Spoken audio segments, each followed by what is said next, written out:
Some women bring peace the moment they walk into your life. Others, they bring peace the moment they walk out.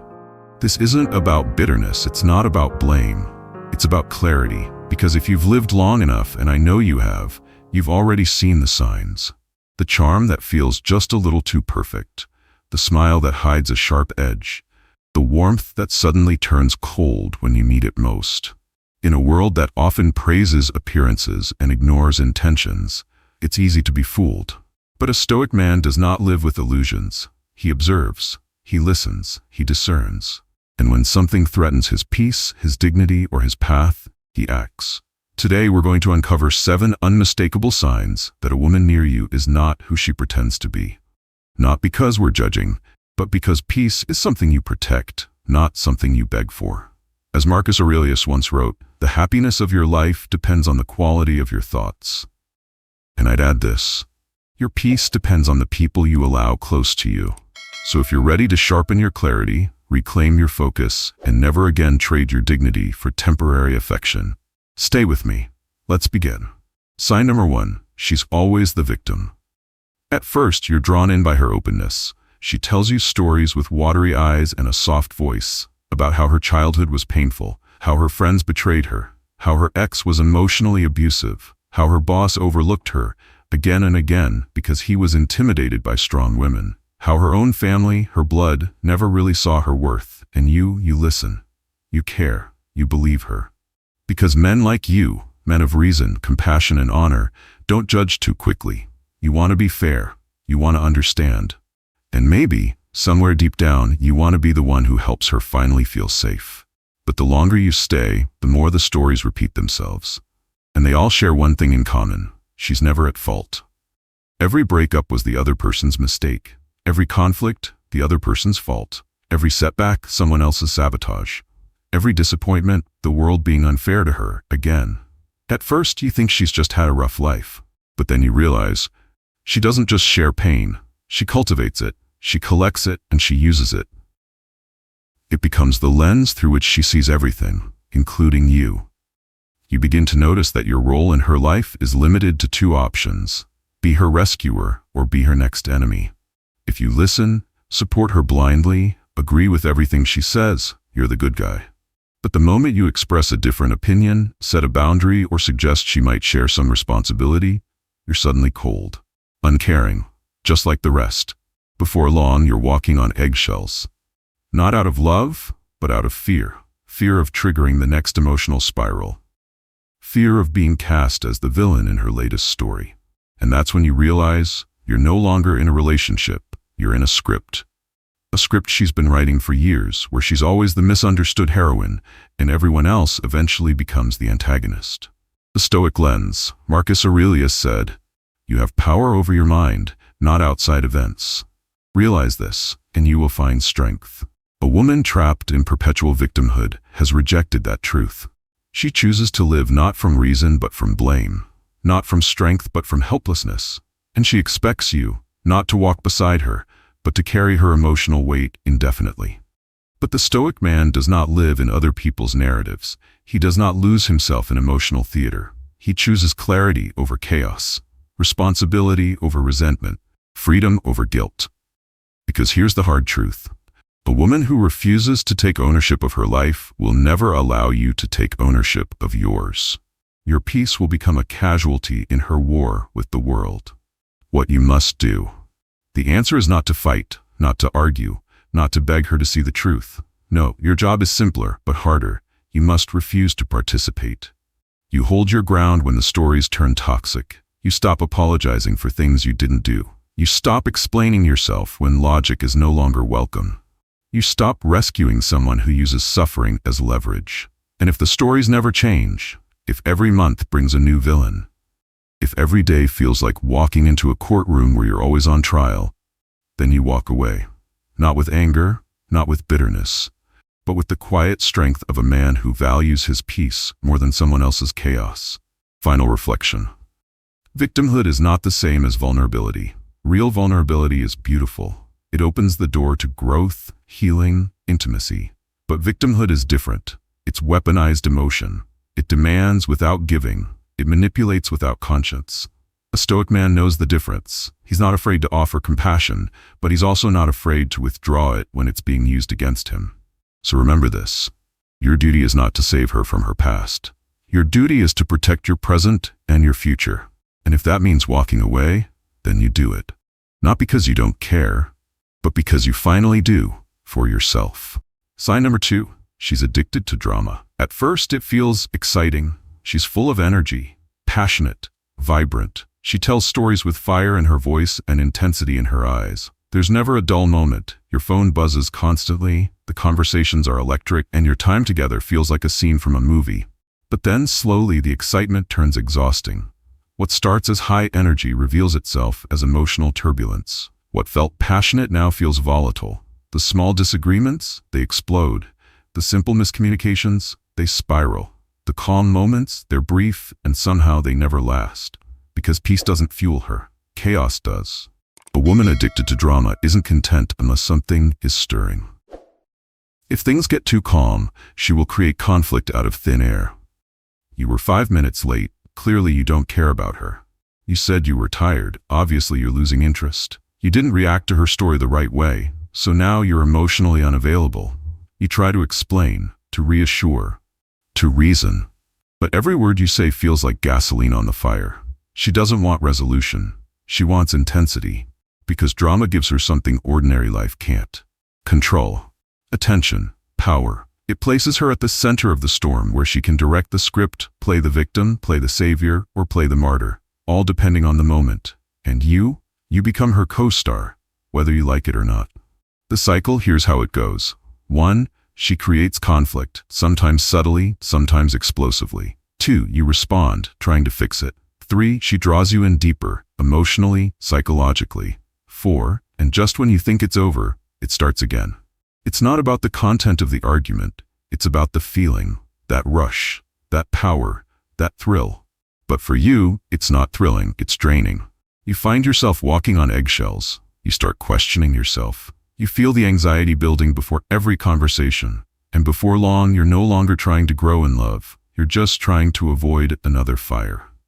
What the Stoics knew. Seneca once said, "An angry man opens his mouth and shuts his eyes." That applies here perfectly. A woman addicted to drama shuts her eyes to logic and opens her mouth to chaos. She isn't seeking truth, she's seeking emotional dominance. She wants to control the energy in the room, and your emotional state becomes her playground. But the Stoic man is not easily moved. He does not rise to every provocation.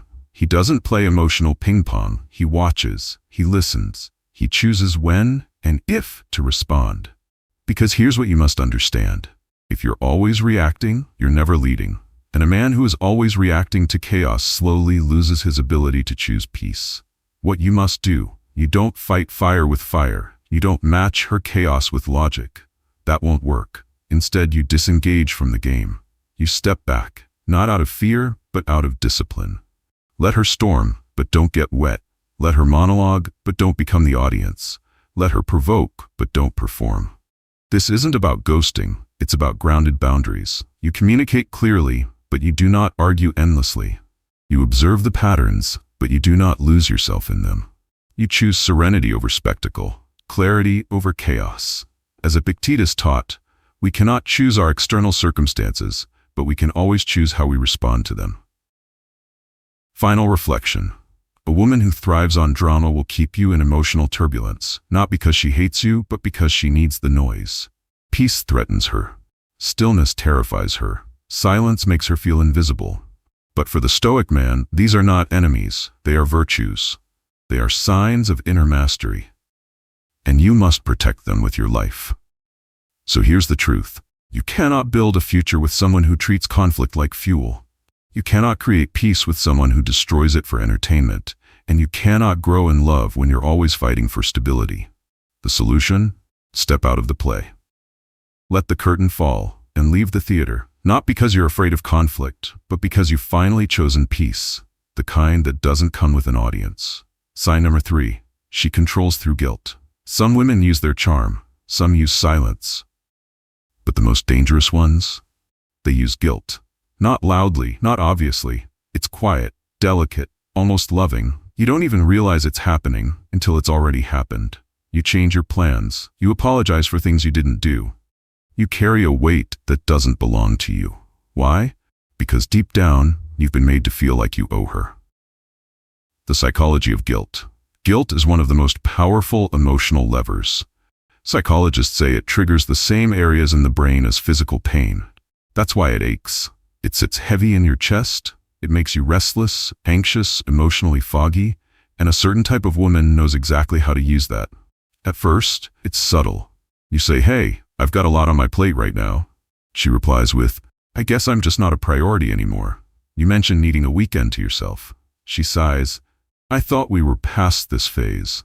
She doesn't raise her voice. She doesn't argue. She just lets the silence stretch, lets the hurt seep into the space between you. And before you know it, you're adjusting your life not out of love, but out of guilt.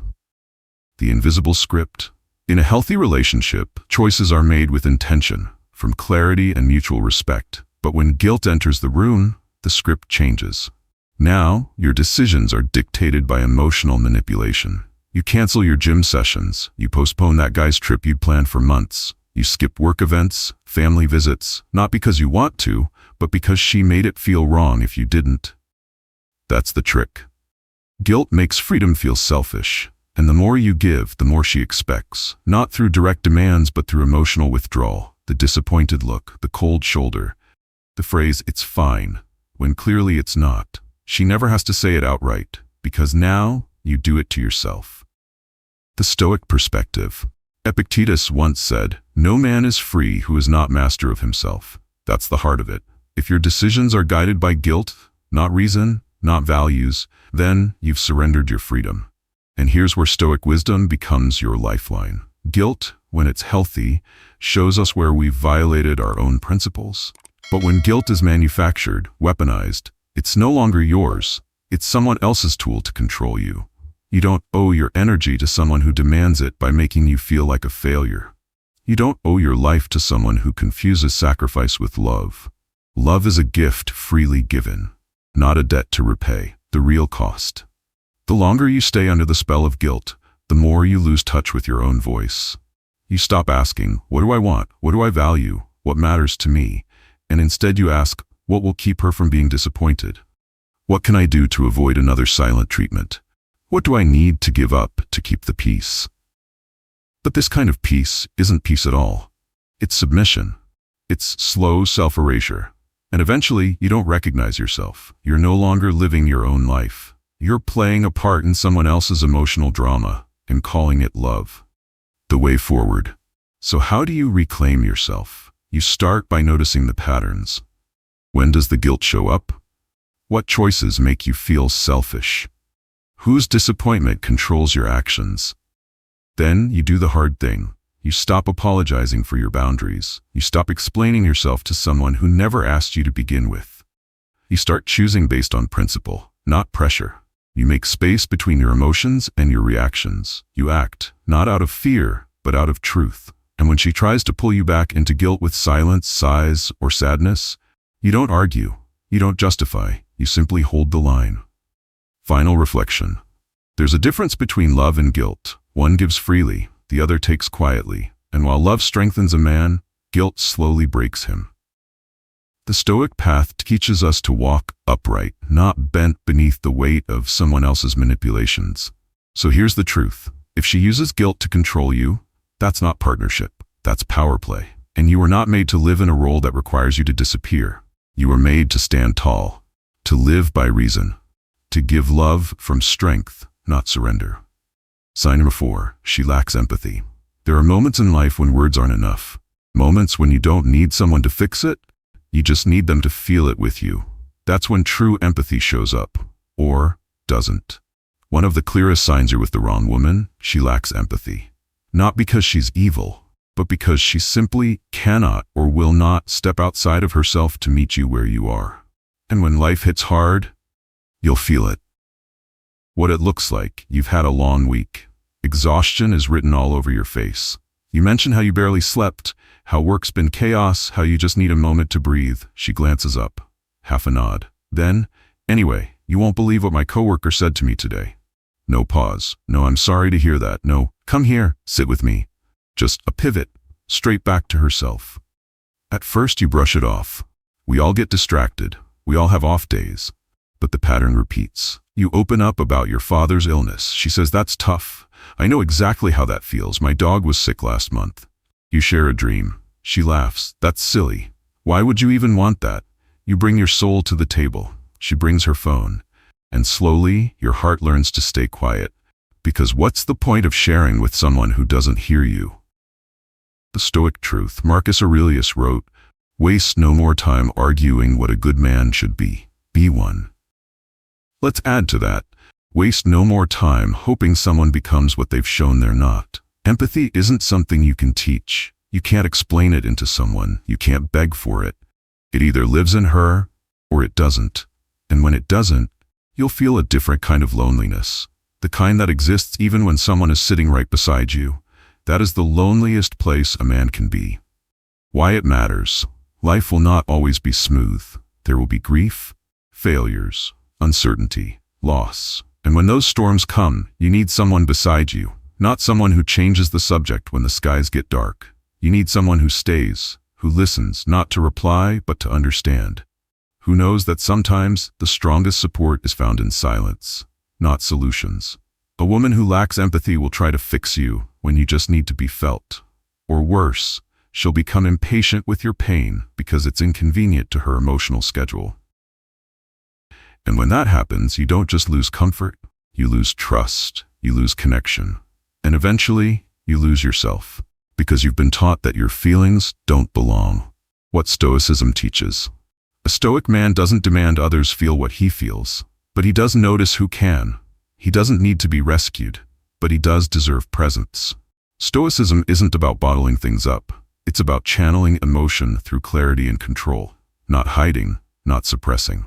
So when you find yourself with someone who meets your vulnerability with distance, with judgment, with a shrug and a change of subject, ask yourself, how long will you keep sharing your storms with someone who only wants to live in sunshine? The shift you must make. Here's the uncomfortable truth. A woman who lacks empathy will leave you more alone in a relationship than you'd ever be on your own. She might tick every other box. Attractive, socially polished, even loving, in her way. But when life tests you, when the pressure builds, when your knees buckle under grief, failure, or fear, she won't catch you. She'll tell you to get it together, to man up, to not make everything so heavy, and you'll begin to doubt your right to feel. But you have every right. You're human. You're stoic, not stone. So what do? You choose differently. You stop explaining your emotions to someone who refuses to meet them. You stop handing your soul to someone who cannot hold it with care, and you walk away, not with resentment, but with clarity. Final reflection. A relationship is not just shared dinners and laughter. It's shared weight, shared silence, shared storms. And when you open your heart, you deserve someone who doesn't just tolerate it, but honors it. If she can't stand beside you when you're down, she doesn't deserve the view when you rise. Life is too short to spend it emotionally starving beside someone who doesn't know how to nourish your soul. So walk on, not out of anger, but out of self-respect. Because the Stoic man doesn't beg for understanding. He simply lives in truth and walks with those who can meet him there. Sign number 5. She's obsessed with superficial things. At first, you think it's harmless. She likes nice things.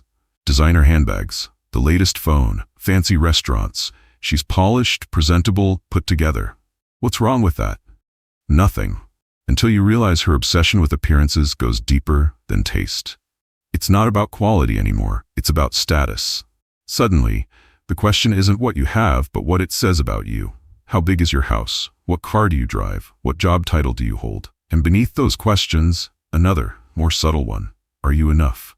What it looks like. The conversations revolve around who wore what, who earns more, who went where. She measures herself and you against people you've never even met. Her self-worth rises and falls with Instagram likes and fleeting compliments. She values attention more than depth. She prefers being envied over being understood. And before long, you feel like you're living in a magazine spread. All image, no substance. All smile, no soul. You buy a thoughtful gift, and she checks the brand. You share a personal goal, and she asks how impressive it sounds to others. You talk about meaning, She talks about luxury. It's subtle at first, but over time it erodes you, because a woman who obsesses over the superficial can never see the man beneath the surface. The Stoic truth. Seneca once said, "It is not the man who has too little, but the man who craves more that is poor." A woman who is obsessed with appearances? She is constantly craving validation, admiration, status, not because she's evil, but because she's empty. No matter what you give, it won't be enough. Because the chase is never over. There's always someone richer, flashier, louder, and if you tie your life to hers, you'll start chasing too. Not your values, not your purpose, but her hunger, behind the mask. This obsession with superficial things is often a mask, a shield to hide insecurity, a distraction from emptiness. But masks are fragile. And when life gets real, when hardship knocks, when status fades, when attention shifts, she won't know how to stand, because she's built her identity on sand. And you'll find yourself building a life around someone who doesn't see you, only what you can provide. What Stoicism teaches? Stoicism teaches us to value virtue over vanity, substance over show. Epictetus said, "Wealth consists not in having great possessions, but in having few wants." A woman who understands this, she grounds you. She supports you when success is quiet and unseen. She cares more about who you are when no one is watching than what you look like when everyone is. But a woman trapped in superficiality, she will measure you by things that do not matter. And slowly, you will start measuring yourself the same way. You'll trade your inner peace for outer praise. You'll abandon your principles for her preferences. And you won't even notice until it's too late. The emotional cost: you'll spend money to impress her. You'll stretch yourself to provide. You'll stress, strive, and sacrifice, not for love, not for legacy, but for illusion. And worst of all, you'll find that what she really values is not you, but the reflection of herself in what you bring. You'll feel alone, even when you're giving her everything, because none of it touches her. None of it is ever enough. The choice you must make. A Stoic man does not chase status. He doesn't live to impress. He knows that what matters is within. Character, purpose, integrity. So when you find yourself with a woman who values the veneer of life over its core, you must ask yourself, am I building a partnership or curating a performance? Because the longer you stay, the more you'll feel like a prop in someone else's show. And life, my friend, is not a stage for other people's applause. It's a path for your own purpose. Final reflection. A woman obsessed with superficial things might look like a dream, but dreams fade. And when they do, all that's left is the truth. An empty pursuit, a hollow connection, a life that looks good but feels wrong. The Stoics remind us, the happiness of your life depends on the quality of your thoughts. Marcus Aurelius. And I'd add, it also depends on the depth of your relationships. So if her eyes are always on the crowd, if her heart is never present in the quiet, if her love is only as deep as your wallet, then you already know what you need to do. Walk away, not with bitterness, but with clarity. Because true peace is found not in the luxury you own, but in the company you keep. And no label, no status, no superficial shine is worth the cost of your soul. Sign number 6. She can't admit she's wrong. It starts with something small, a misunderstanding, a missed appointment, a careless comment. You bring it up, gently, respectfully, not to blame, just to clarify. But instead of a conversation, what follows is a storm. Her eyes narrow, her tone sharpens. Suddenly, you're no longer talking about the issue.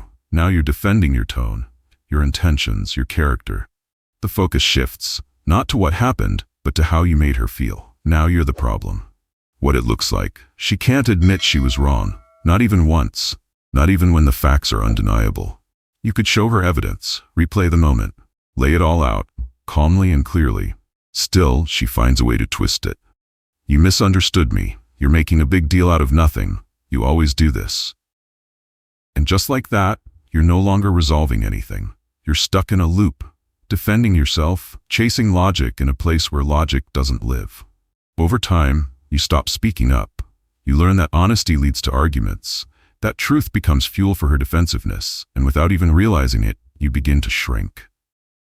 The Stoic perspective. Marcus Aurelius once said, "If anyone can refute me, show me I'm making a mistake or looking at things from the wrong perspective, I'll gladly change. It's the truth I'm after." That's real strength. That's humility.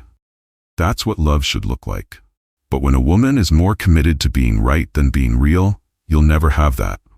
You'll have conflict without growth, communication without connection.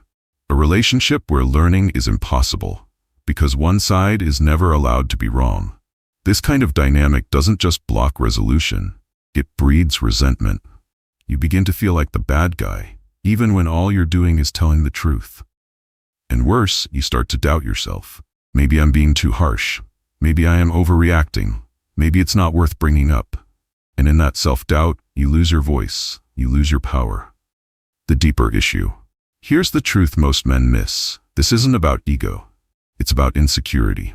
People who can't admit they're wrong are proud. They're fragile. To them, being wrong isn't just a mistake, it's an identity crisis. It threatens the image they've built.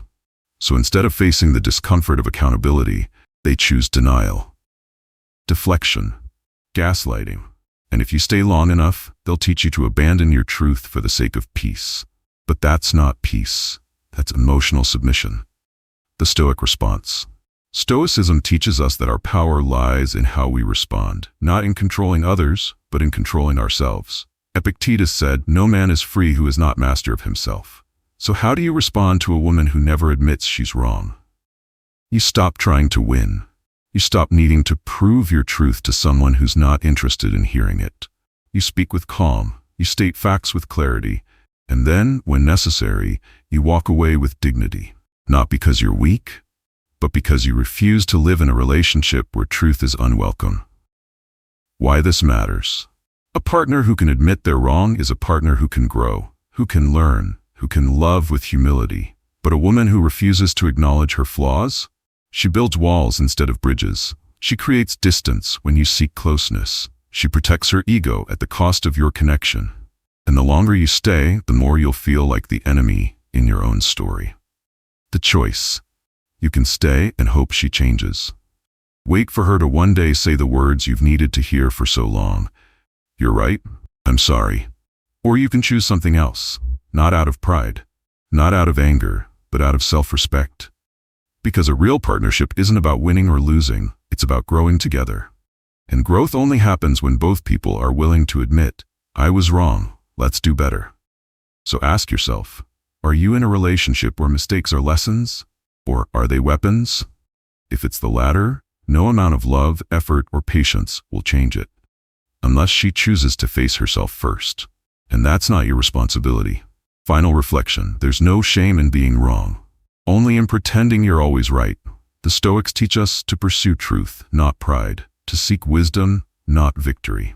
If she can't meet you there, let that be her journey, not your burden. Your path is forward, clear, grounded, and free.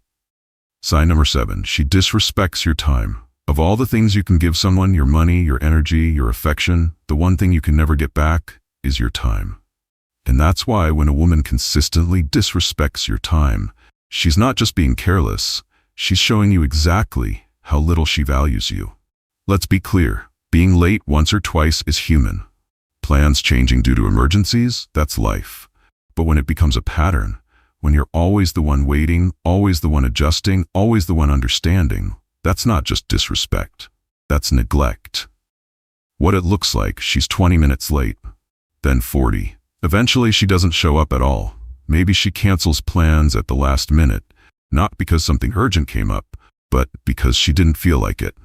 Maybe she forgets birthdays, anniversaries, or promises, but remembers every sale at her favorite boutique. She makes you rearrange your day to suit her needs, but never moves a single inch to accommodate yours. And the most dangerous part, she does it with a smile. She expects you to accept it, to wait patiently, to understand endlessly, until one day you're sitting in a restaurant alone, again.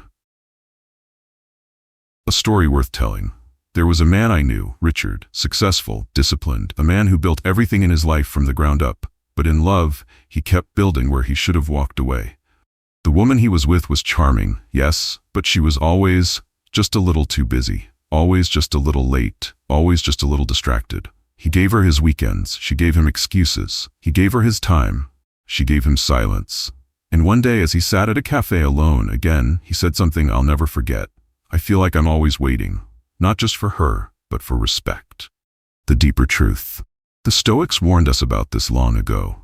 Seneca wrote, "It is not that we have a short time to live, but that we waste much of it." And the truth is, time wasted in the wrong relationship is more dangerous than money lost or opportunities missed. Because the years you spend waiting for someone to value you are years you'll never get back. When someone repeatedly disrespects your time, they're telling you one thing: you are not a priority. That may sound harsh, but clarity often is. The Stoic response. So what do? You don't argue, you don't beg, you observe, and then you make a decision. Epictetus asked, "How long are you going to wait before you demand the best for yourself?" That question isn't rhetorical. You stop accepting flakiness as normal. You stop rescheduling your life for someone who doesn't respect it. You stop mistaking availability for love. You start respecting your time as if it were sacred, because it is. And once you do, you'll find that people either rise to meet your standard or they quietly remove themselves from your life. Either way, you win. Guard your time, guard your life. Time isn't just a schedule, it's your life in motion. Every moment spent waiting for someone who doesn't care is a moment you're not building, growing, healing, or living. So protect your time like you'd protect your peace. Because in the end, they're the same thing. If a woman can't respect your time, she doesn't deserve your presence. And you deserve to be with someone who shows up when she says she will, who honors her word, and who sees your time not as something to waste, but as something to cherish. Because that's what you are, not someone to keep waiting, but someone to meet on time, with intention, and with respect. Conclusion: protect your peace. Choose your company wisely. In life, you don't just choose who to love, you choose who to become around them. Every relationship is a mirror. It either reflects your strength or distorts it. It either nourishes your soul or drains it, drop by drop, while you smile and pretend everything is fine. A Stoic man doesn't waste his life trying to fix people who don't want to grow. He doesn't explain himself endlessly to someone committed to misunderstanding him. He doesn't trade his peace of mind for someone else's approval. As Marcus Aurelius said, the happiness of your life depends on the quality of your thoughts. But let's take it one step further. The quality of your thoughts depends on the company you keep. So ask yourself, are you walking on eggshells just to keep someone from erupting? Are you giving away your time, energy, and identity in the name of love? Are you still hoping she'll change, even as your spirit fades? If the answer is yes, you don't need more patience. You need more clarity. There's no shame in walking away from someone who cannot grow with you.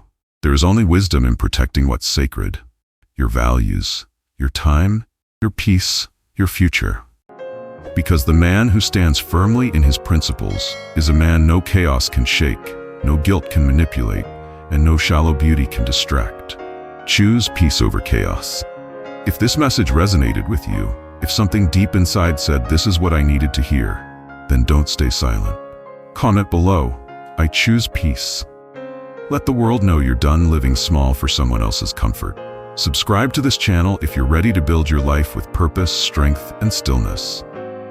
Hit that bell, because the next video may be the one that finally shifts your life forever.